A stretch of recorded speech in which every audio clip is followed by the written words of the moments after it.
Tuesday, man. Got a lot of good work done, man. Really appreciate the good Lord keeping the rain off of us. It sprinkled a little bit, but got a lot of good work in. Got an extra day yesterday in preparation, so that was good too. And got a tremendous opponent this week. Really, really old team. One of the oldest teams I've ever coached against. 9 senior starters on offense, 8 senior starters on defense. A lot of guys that have played a lot of football, at the elite conference in this country. And it's a tremendous opportunity for us. It's a game that matters so much to our people. It's a game that matters so much to us and to so many people in this state and around this area. So we're putting everything we got into it, and we're excited about the opportunity. With that, I'll open it up. Coach, I believe they've named Greg Knox the interim head coach. I don't know if you know much about him or cross paths. I know you've been coaching a long time. Yeah, no Coach Knox well. Great man. He was at Ole Miss through the years. Him and my dad, really good friends. I got to know Coach Knox when I was young, and he's always been really good to me, and I think the world of him. He's a college football lifer that's always treated people with respect. Has always been really good to me. You got a few different players on your team who are transfers from Mississippi State.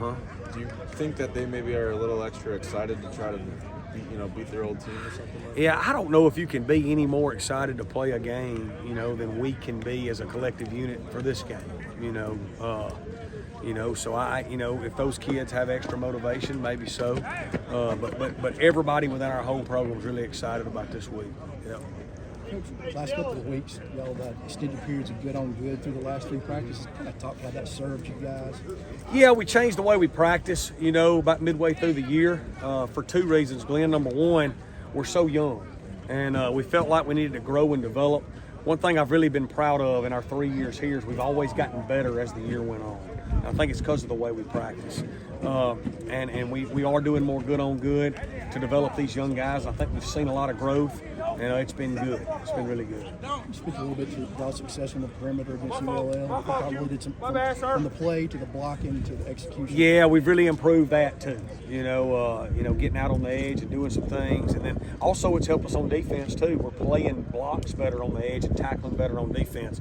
But we've had 3 straight weeks where we've rushed for over 200. I think in conference games only, which we've played 7 conference games, we're leading this league in rushing right now, which has been a huge step in the right direction for us. And I think it's a credit to our staff and also credit to the way we're practicing and doing things and improving.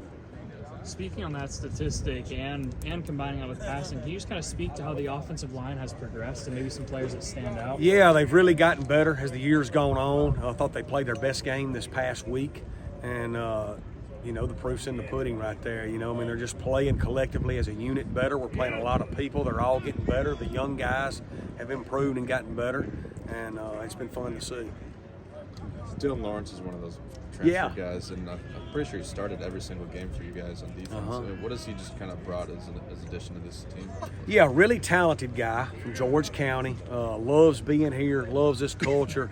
Matter of fact, he stood up in front of the team before last game and said that was one of the highlights of his life, was transferring here and being a part of this culture and how we do things. He's got a great mama. She's one of the fine. She is an unbelievable human being. And, Dylan is he's getting better. You see the growth. You see him leveraging the ball better. You see him tackling better. He's a really long guy that is really talented, that it's kind of moved around positionally his whole life, from high school to Mississippi State to here. And he's found a home at safety, and he's getting better and better. Yeah. I guess Ethan's facing a situation where if he plays Saturday, he'll lose his redshirt. How do you guys sort of weigh the pros and cons and go about making a decision whether you want to play him or? Yeah. So, let's just wait and see on Saturday. You know what I mean? Let's just wait and see on Saturday. And then we'll talk about it the next week, what my decision is and why I made it, and I'll give you all that. But I don't want to give Mississippi State any added advantage.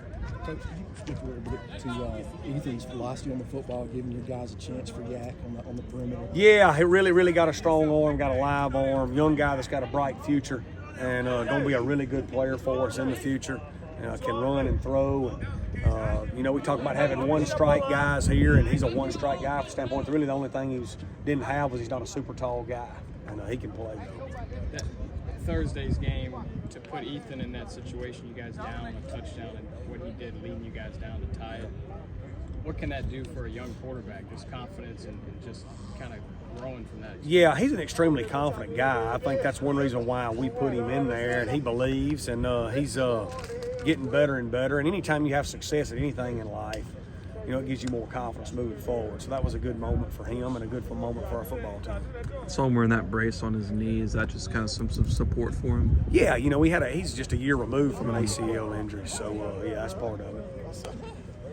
You know, Jay Stanley, I think, said Thursday he'd gained a lot of respect for the team. You know, the way they got, you know, some of these guys have fought through the adversity. And what can you say just about how these, you know, like you said, these guys have been through a tough season, but to stay in it and keep fighting and, you know, Yeah. fight for one another. Yeah, I mean, it's what we preach all the time. You know, I think if you don't have a strong foundation of core values and beliefs, when hard times come, what do you lean on? You know, and if you start trying to figure out how you're going to handle hard situations at the moment hard times come, you're in a heap of crap. You know, and so when hard times came for us this year, we already had our values. We already knew what we were leaning on. The way we mold these kids, the way we train them to attack each day was already there, and we just gripped onto that harder, and we kept working and getting better. And look, I'm disappointed in our record. I don't like where we're at. We'll never be here again. And but at the same time, I'm proud of the growth. And I'm proud of where we're headed. And you know, I appreciate these young men grabbing a hold of those values and continuing to move forward and finishing this year well.